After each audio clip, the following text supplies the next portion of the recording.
Welcome to the Real Female Entrepreneurs. Today's guest is the definition of a trailblazer with staying power, an entrepreneur, author, speaker, and award winning photographer. She spent decades shaping industries from sales and marketing to helping launch Georgia's motion picture boom. With global stages, best selling books, and a creative eye that captures the world's beauty, her impact is both visionary and timeless. Please help me welcome the amazing Beverly Copen. Hey, Miss Bev, how are you? Hey, Miss Angel. Oh I'm my God, just I am so excited to be here with you and to hear about your amazing story. There is so many. One of your books, you told me read chapter 8 first, and I did. And I am just blown away by everything that you did, accomplished, what you've been through. And as a woman, you're so strong, and the impact that you can bring and build upon for other women to grow is phenomenal. thank you, thank you, thank you. How can I move forward with helping you today? Well, what I'd really love is for you to tell me a little bit more about you. Wow, you brought Georgia motion pictures to Georgia. You made the whole boom go on with it. Plus, you've done so many other things. Do you mind just telling us a little bit more about you and what's happened in your life? I think one of the things I learned early on is that when somebody said, "Why would you want to do that?" I would just simply say, "Why not?" And so I didn't really ever accept that as a negative. I just when you act with when you do that, they can either tell you the reason why, or they can say, "Oh, okay." So in part of my life was selling, I mean, not selling, was helping a lot of women around the United States, North Canada, and then eventually globally, uh, helping them with the seminars of how to be have more strategy in it and how to answer all the no's that you're going to get before you get to yes. And so part of what was really fun was having it so interactive, because having something interactive, you can answer honestly from your gut and from your feeling. And so it was a wonderful way that went it on for quite a long time, many, many, many months. And that was wonderful. And so then it spread. I realized that I was really onto something, like some people are on to female entrepreneurs, and I realized that my approach and my ideas and my attitude was different than a lot of people, and I didn't have the same fear factor Mm, that many people who are doing something that's creative, that's innovative, that it may or may not work. What happens if you fail? Well, you would have failed if you didn't try. that's it. I mean, that's failing on itself if you don't try. Am I That's right? exactly right. That's failing in itself. And Yeah. so I didn't fear failure. I would try and examine the pros and the cons. And here's one of the things that I love to do. If I have a situation that I'm worried about, maybe it not working, maybe failing or something like that, I take out two pieces of paper and I write down on one piece of paper, what happens if this works? What is the best thing that can happen? And I list all the best things that could happen on that piece of paper. And then it's what if it doesn't work? And so I have another piece of paper with the what if it fails? What if it doesn't work? What is the worst thing that could happen? If I can live with the worst thing that can happen, Mm. I will go ahead and say, why not? Ooh. So if I can live with the worst thing that could happen if I take on this situation, Hmm? why not do it? Oh, okay. That is an eye opener all within itself. I love it. I Mhm. love it.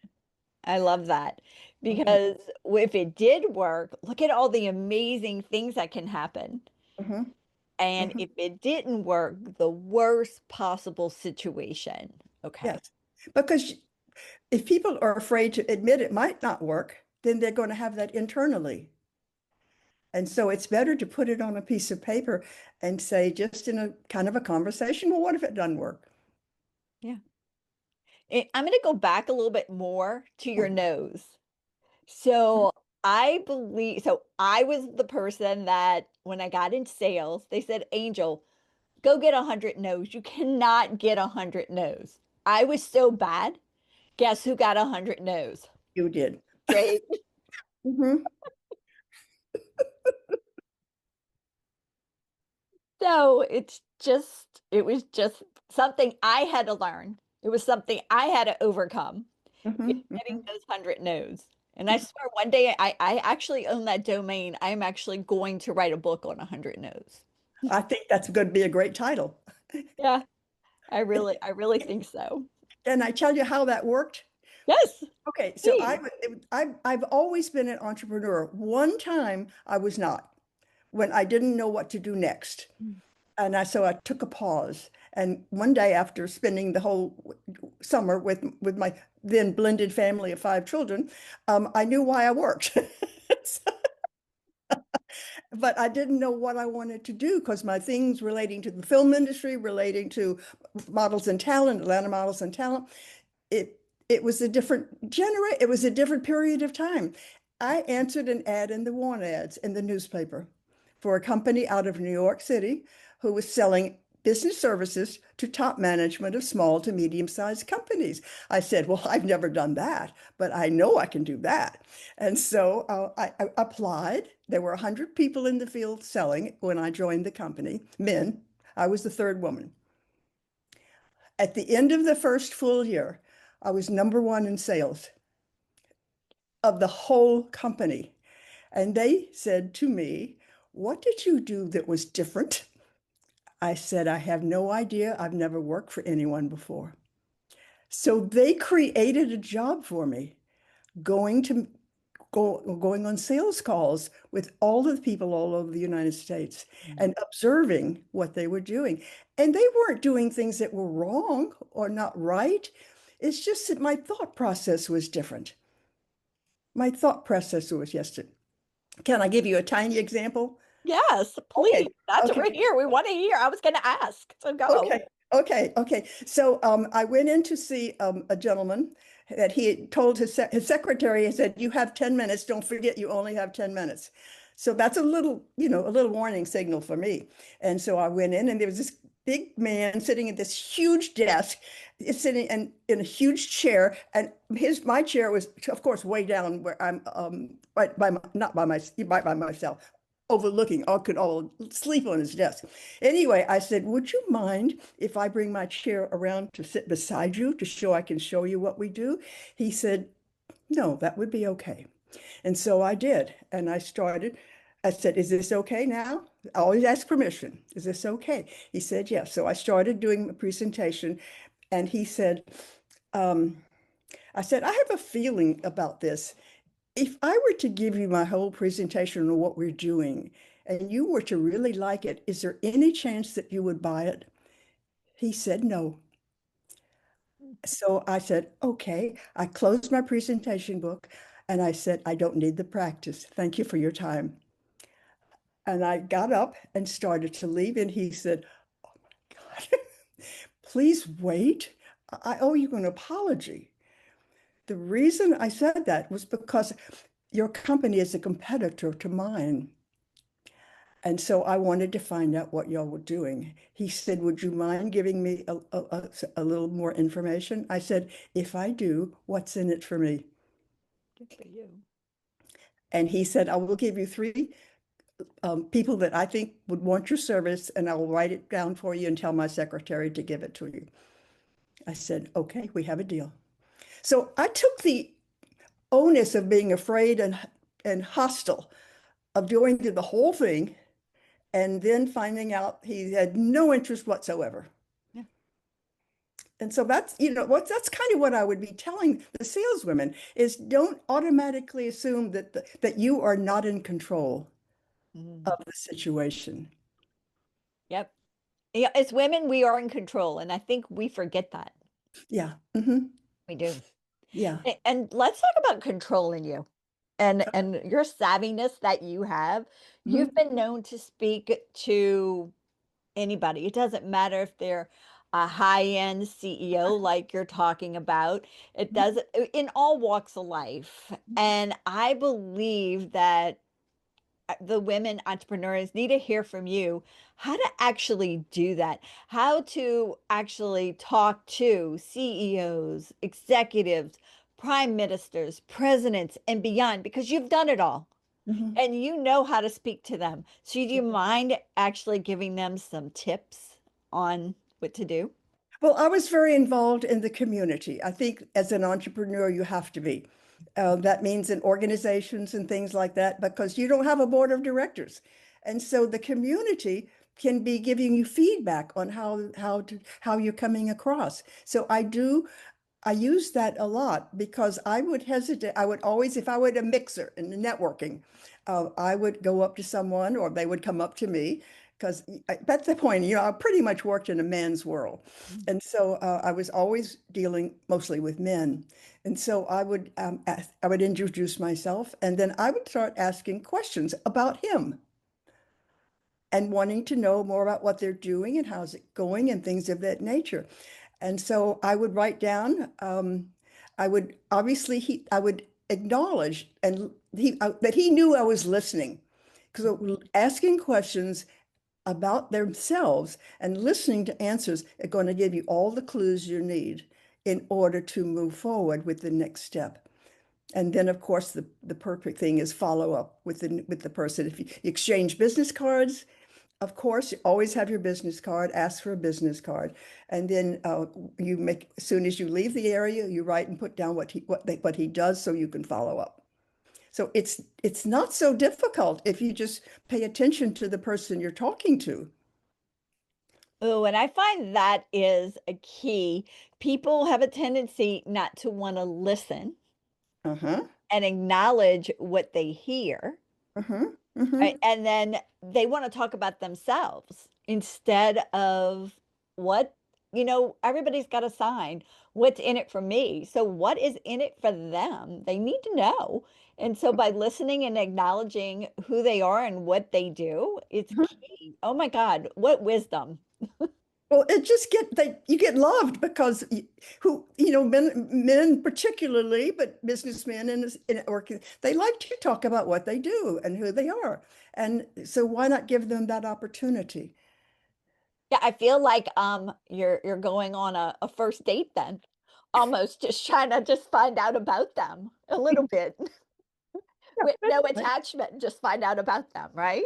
Yeah, yeah, and their business, to just Well, it's casual, and I use a smile a lot because nobody can get mad at somebody who smiles at them.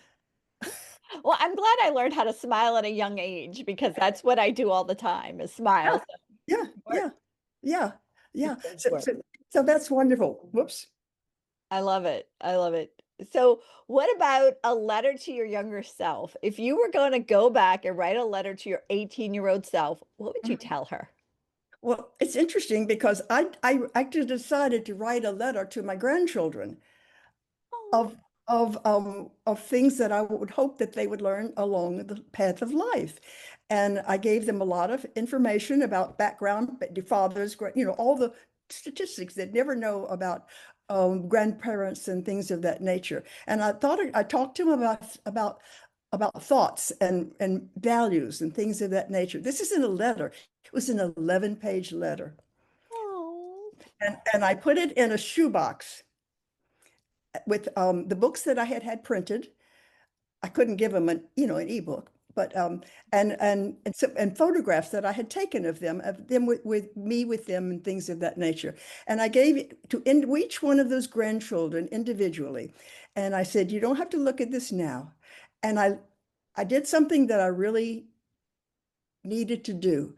I had my own expectations of what would happen if they never read it, if they never opened the box. And it's a good thing I did. I lowered my expectation and gave it to him unconditionally because they were at the age that I felt that would be important and things of that nature. And one day they might want to do that. And so one day, a year later, one of the one of the young granddaughters took the box with her to college, and she went through the whole thing, and she sent me an email telling me how valuable that was, how extraordinary it was, and I just couldn't believe it. It was the answer to my prayers of, will I ever make a difference with my grandchildren? Oh, wow. That is the sweetest thing ever. Oh my God, what a difference that made in their life. Yeah, I hope so. I hope so. So I'm very close with my grandchildren, and I think that's great. But that doesn't end. What would I do if I wrote a letter to my 18-year-old self? Uh-huh. I would say, "You go, girl." Wow. You go, girl. What Hmm. an encouraging letter that would be. I Hmm. mean, Yeah. I can see You flashcards. You go, girl. know, you go, girl. You know Yeah. how to do that. Yeah, that's Mhm. And cute. you know what'll happen if you didn't doesn't work. Yeah, let's go back to the beginning. What happens Yeah, if it doesn't work? So you go, girl. yeah, Yeah. yeah, Okay. yeah. All right, a game changer. All right, you've been an entrepreneur basically your whole life. Even when you were working for somebody, you were still an entrepreneur because you were a trailblazer for them as well. Hmm. What would be like a key decision or habit that you think you did in your life to make a difference that changed the game for you as a whole? I learned how to ask for what I want. Oh, okay. Let's step back a minute because as Okay. women, that is Hmm. one of the challenges we have is asking for what we really want. Uh-huh. Uh-huh. Wow. Can you give us some tips and some strategies to overcome that or to actually just ask? Just ask. One good friend said, I didn't really know I needed that statement, but I was with my husband and doing all the things that he wanted to do, and I realized that a lot of those things are not anything I wanted. And so we talked about it, and I stopped doing those things. I only did the ones I wanted to do with him. So it's something that's simple. It might doesn't have to be a game changer. It's think about what you want and what is the possible outcome. What is the best possible thing that you can do Wow. if it works? Yeah, that back to that. And so you can't well you can, but you shouldn't. You shouldn't be afraid to ask for what you want. That is such a key lesson there. And I'm going to take that to heart because sometimes I don't ask for what I want. So I get that. Oh, Most women don't. wow. So thank you for that wisdom. My pleasure. Um, I think one of the things that I did want to share with you was when the movie about the movie industry when I was helped create the plan for the Georgia Department of Industry and Trade, and I did that and I became the first film representative.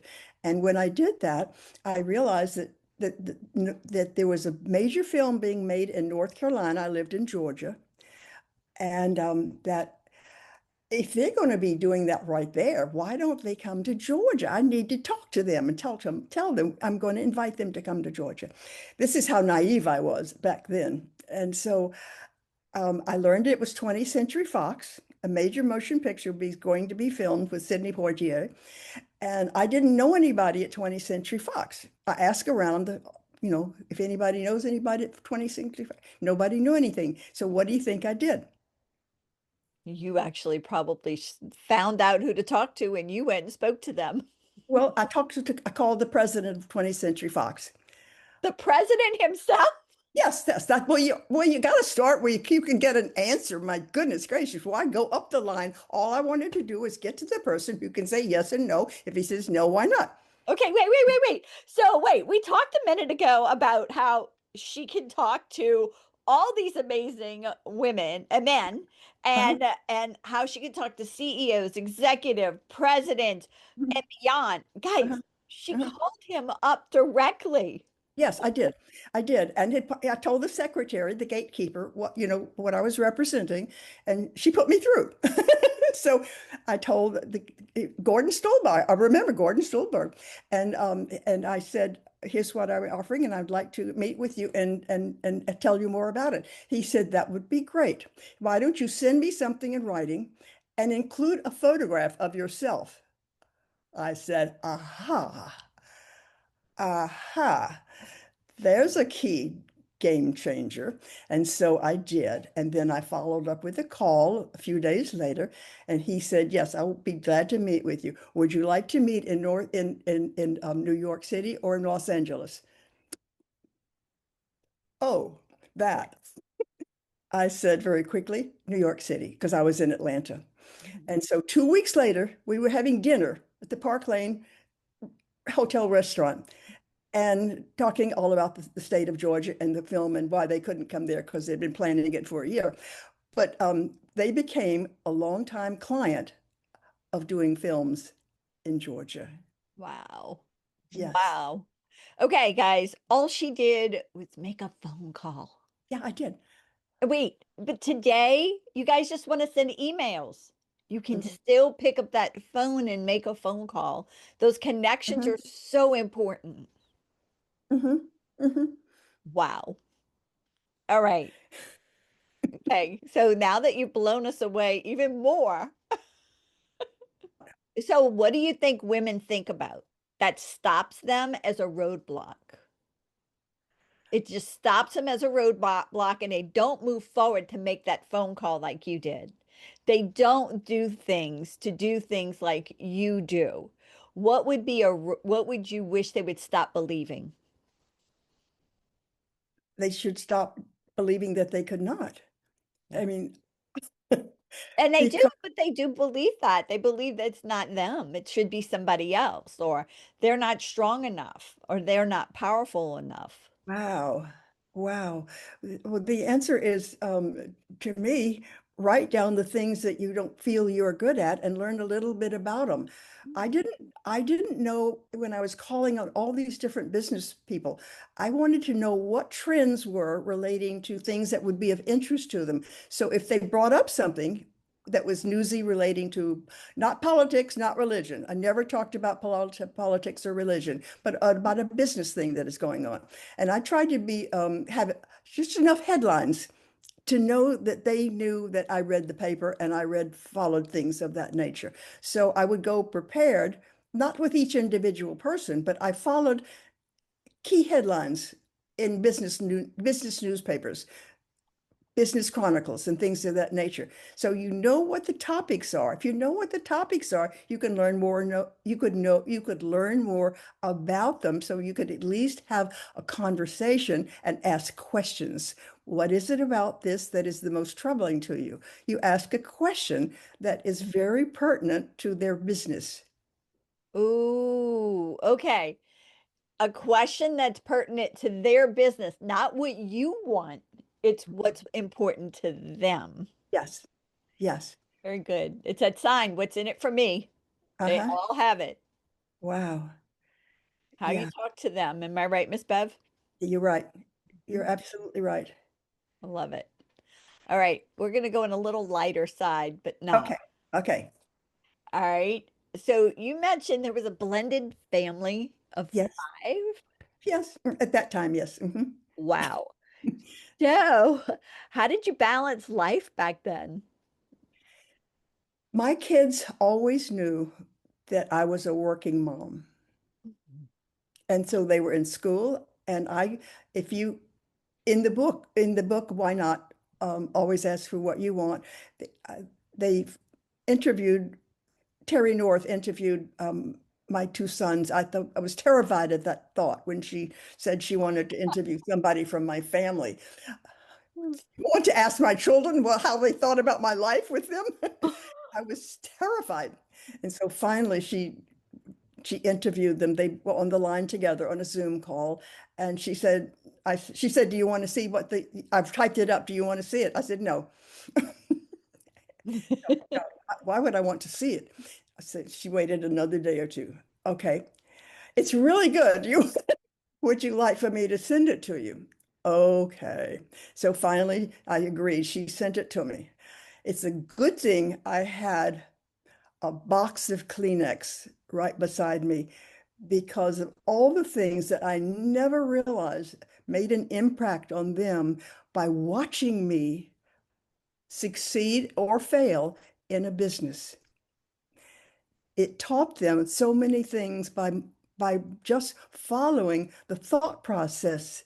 And so I always involved my kids to the degree I thought they would be interested. What would you do if this happened? So I wanted their thoughts. And so they didn't feel left out.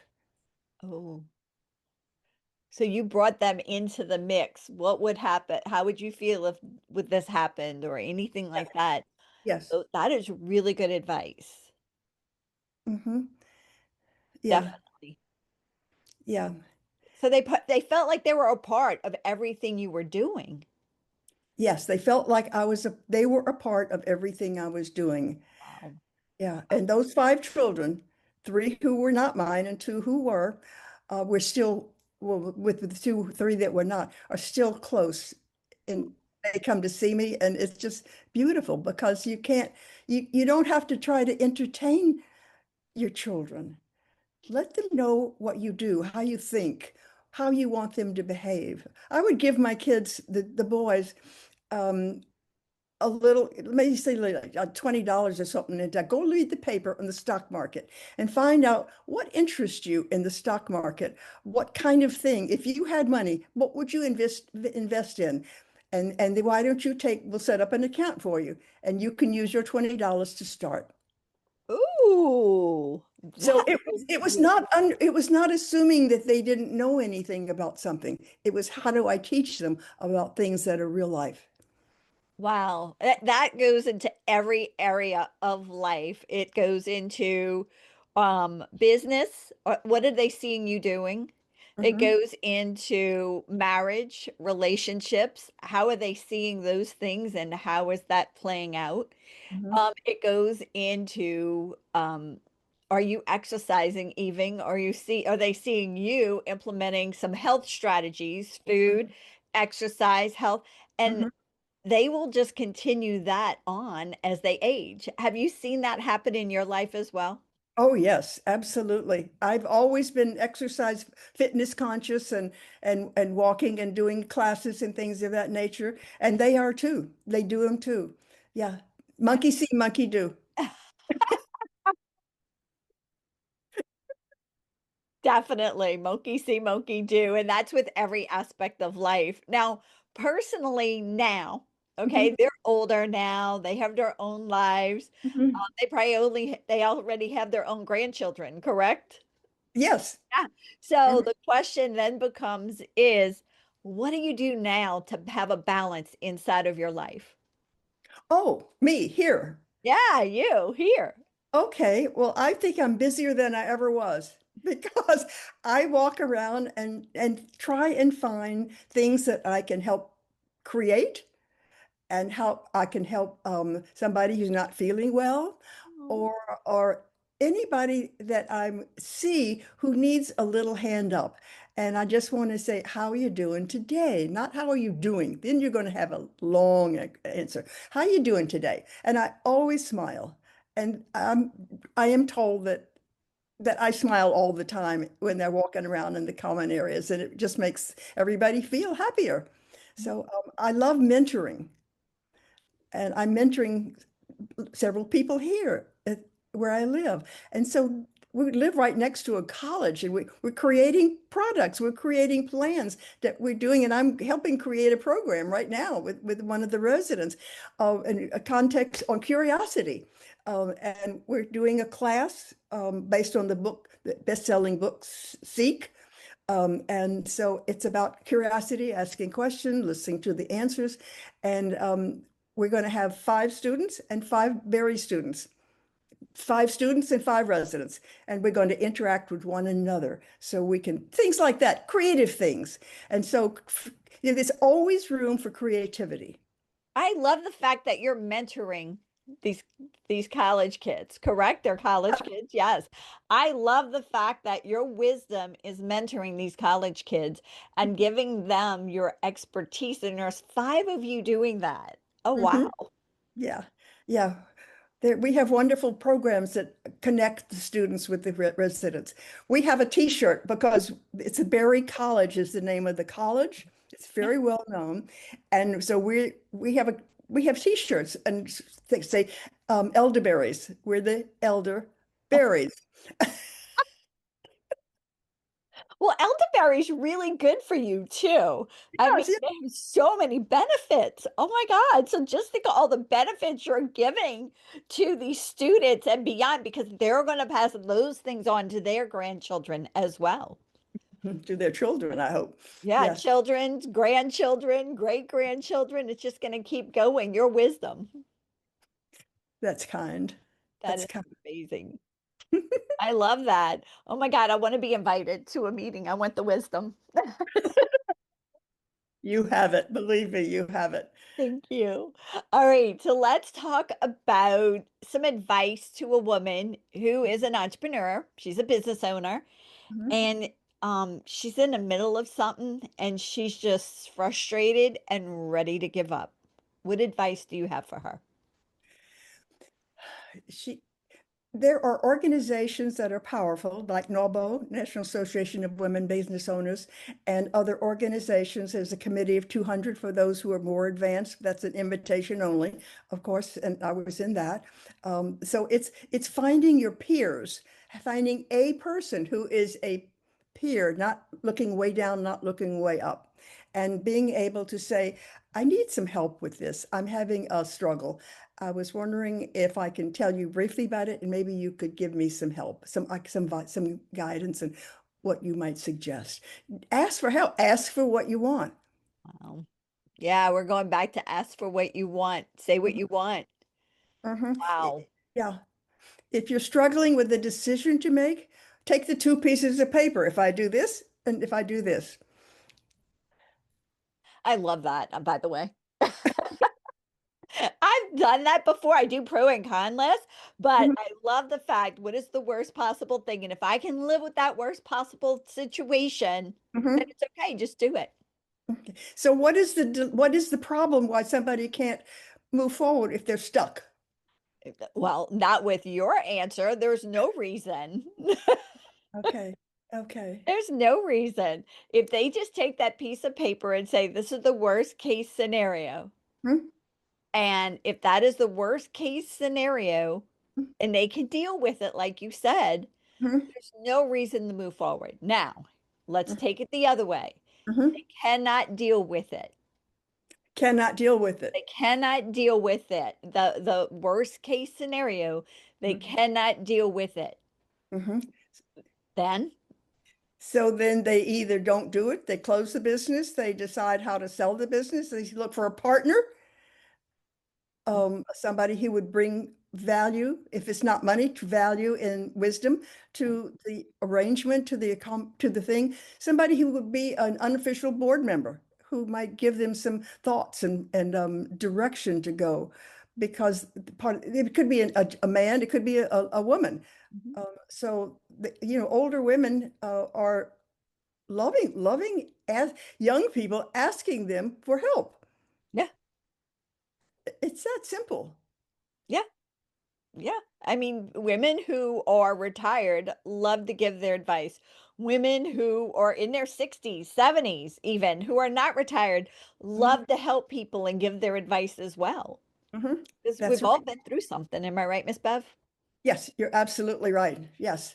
Yes, I've lost two husbands. I went through something. I had to close a business I was working on 2 years, a big women's business to help women many, many years ago.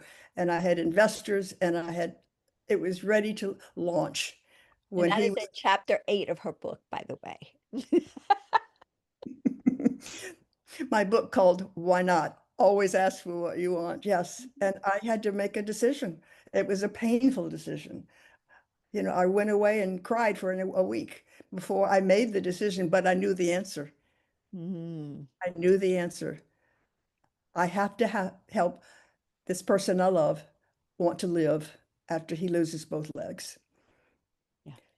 Oh, And by it's, the way, I did cry that whole chapter. oh, wow.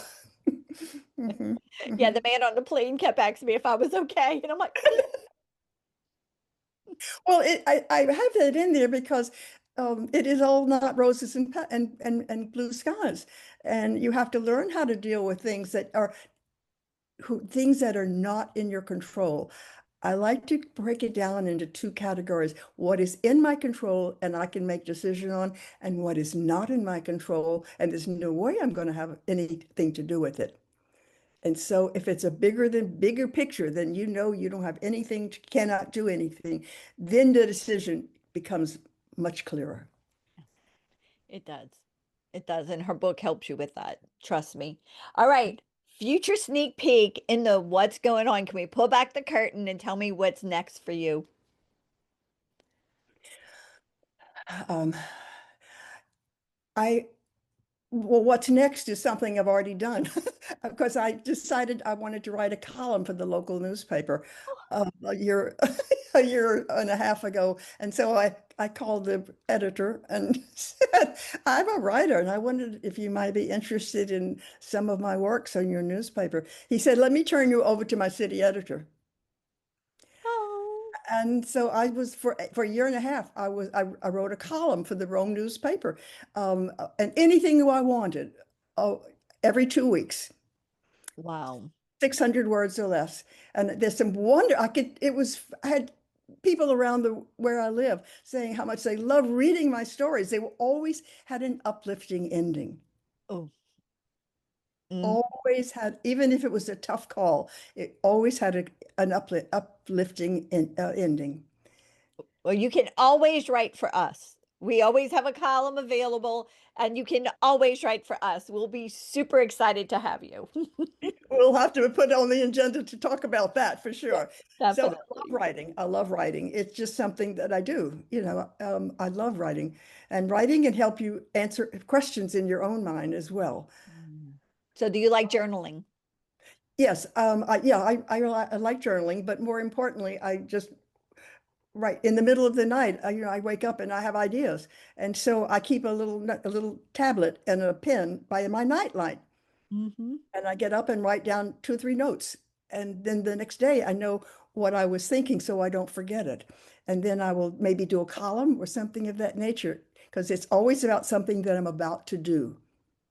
Wow. Oh, something you're about to do. Because you're just constantly finding something else to do. You don't stop. That's what my kids say. I have to make an appointment to call my mother. That I love that one. I love that one because you're constantly on the go.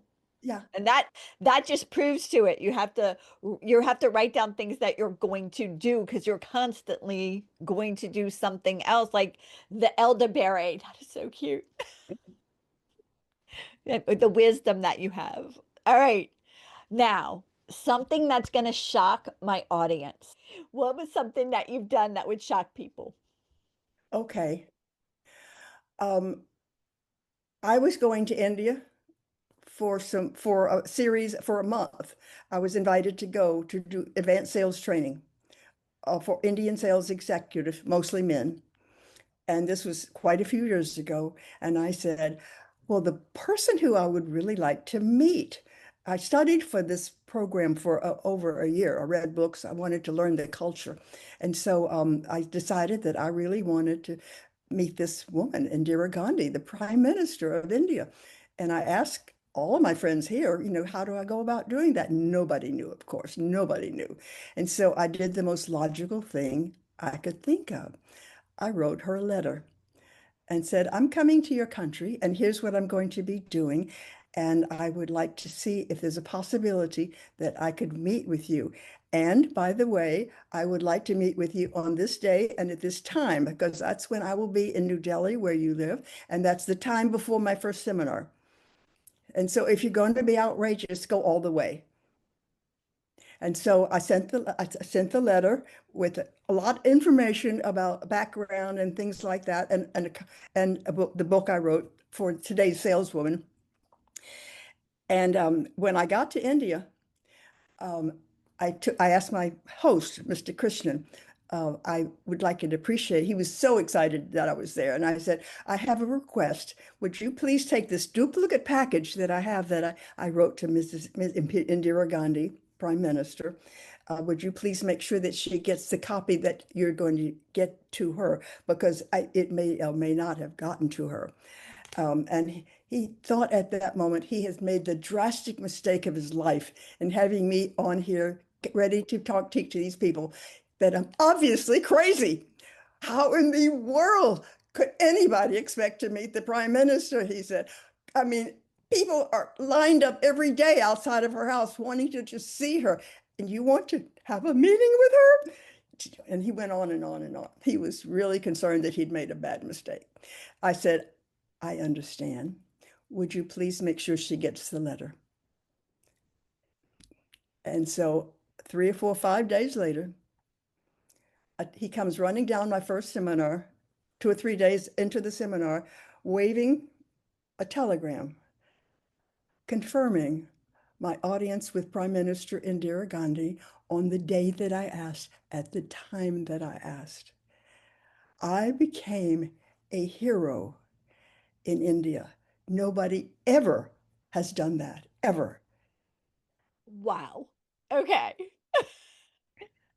Guys, all she's doing is asking. Yes, yes, yes. All I did is ask for what I wanted. Yes. Are you asking for what you want? Think of her book. Do you know Yeah. what's the title again? Why not? Always ask for what you want. And so that meeting did happen. That meeting did happen on the last day of the day before I was leaving. And I really prepared for what I was able to do. I knew I did a lot of homework. I knew what I could give her, what I could not give her, and how it was going to be. It could be, thank you so much for coming and meeting you. It was a nice seeing you, and that would be it. Or she might have had something else happen, which happened a year later. And so I had eventualities. And so I had everything for the first 3 minutes timed out. I knew exactly what I was going to say, when I was going to say it, and then I was going to start asking questions. And so that meeting that could have taken 30 seconds was 25 minutes long.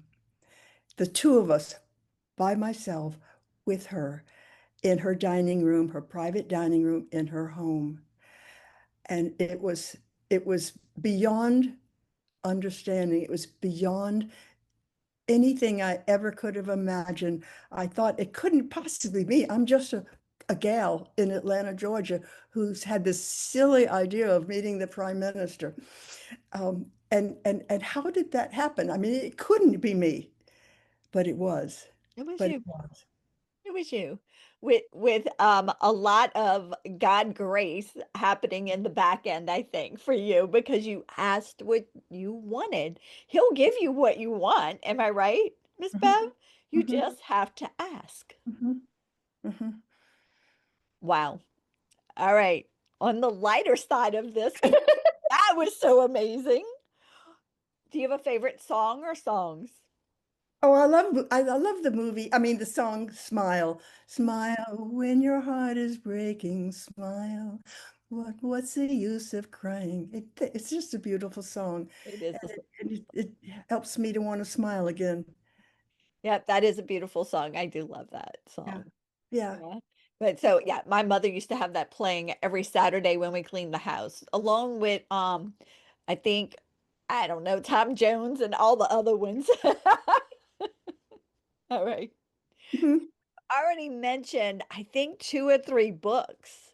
So, do you mind giving us some of your favorite books or the Well, ones you wrote or the I ones? I think one of my favorite books is one of the ones that I wrote. And it's called "It's Your Life, Isn't It?" Ooh. And it was published in Japanese. I was commissioned to write it by a Japanese publisher because I was I lived in Japan 3 years and I knew the culture. And this was a very extraordinary circumstance when I was invited to speak 2 years later. and I knew what to say because I knew the culture. Learning a culture of a foreign country is always something you must do if you're going to be dealing in global world. And so anyway, I was invited to write it for a Japanese market by a Japanese publisher.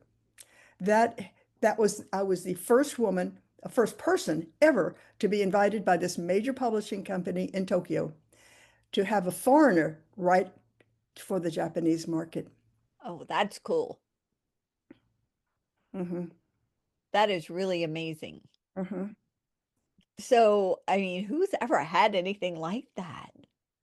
I mean, I don't know anybody but you. I know you, Miss Bev.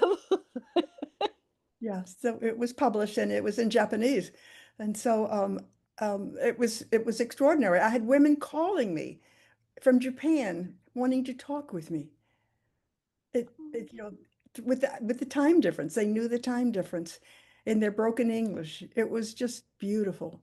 And one woman who wrote me an email letter, which I still have, and we still talk, she said that that book, I found that book in a library in New York City when I was living there. She said it leapt out of the shelves into my arms. It's your life, isn't it? Choosing the path that's right for you was the subtitle. And she said, I read that when I got home. It changed my life. It changed my life.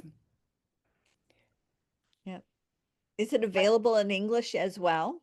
Yes, that was the next thing. So the next book during COVID, I found my manuscript online. And I said, this is about change. Everything is changing. And that's what was happening in Japan. So it's about changing. So I made it a global book. And I had to self-publish because there were nobody was answering the phone in the literary world. And so I self-published, and it became a beautiful book with 25 of my own photographs in there. And so it really, and that's what the book that said, "It's your life, isn't it?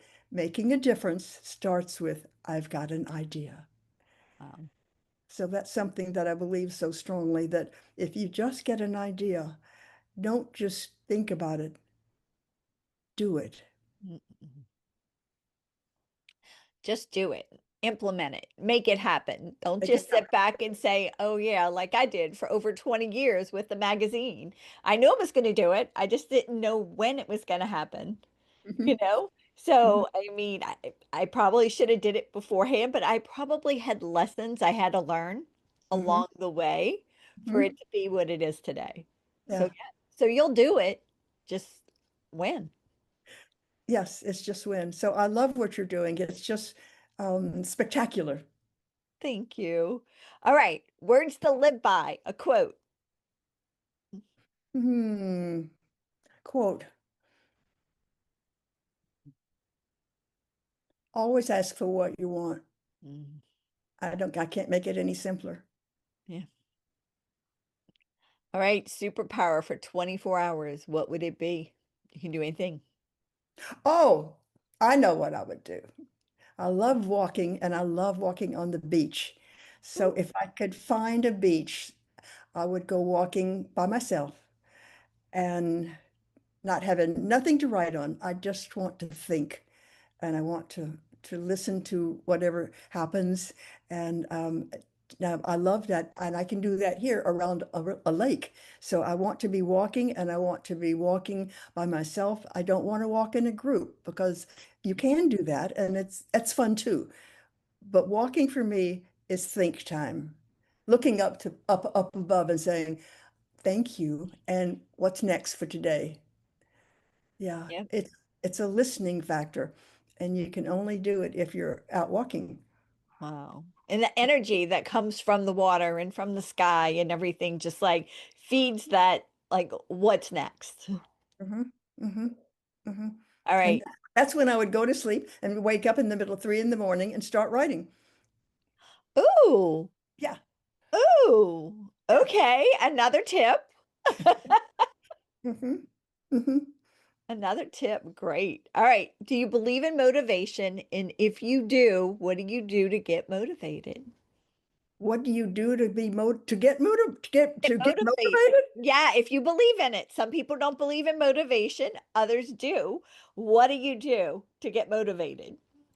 Well, I've never had to do that. So She's a natural motivator, obviously. Look at her. yeah, I mean, I I get up and dance. If I have to be okay, okay. motivated, I dance. Okay, well, dancing is wonderful. I sing. I love singing. I would sing around. I would watch something that's beautiful on that one of the great films or great drama of television, of the stage, of the theater. I love theater and watching, you know, the great the great classics of the world. That's that if you don't get motivated watching that, good gracious. Yeah. Yeah, definitely. All Yeah. right. What is the best way to stay connected with you? What is the best way for our audience to stay connected with you? Well, I do have a website. It's very easy. My name, Bev at beverlycopen.com. But the best way is probably on Facebook. I enjoy Facebook. I just check it not every day, but most days. And if somebody sends me a private message, then I will decide whether to answer or not answer. If it's a guy and he has three friends, I just say no, thank you. Oh, another lesson for you women. No, thank you. Don't answer. That's so cute. All right. What would you like to leave our audience with today? What nuggets or tip? Think about how you can help someone else today. Keep it simple because that way it's not overwhelming. Mhm. Keep your mind open and walk out and be around people and see if there's somebody you can help do something today. Oh my God. What a sweet thought. What can we do for others today? Mhm. Miss Bev, you're amazing. Thank you for being on here and sharing your heart and your wisdom with us. Thank you for having me. Bye. Thank you so much for tuning in to this episode of Female Entrepreneurs Magazine. I hope you found inspiration, actionable tips, and a sense of connection with our incredible community of driven women. Don't forget to hit that subscribe button, leave a review, and share the episode with fellow entrepreneurs who are ready to elevate their game. Remember, your success is just the beginning, and we're here to support you in every step of the way. Until next time, keep shining, keep thriving, and remember, you have the power to create the business and life of your dreams. Stay inspired, and I'll see you in the next episode. Bye.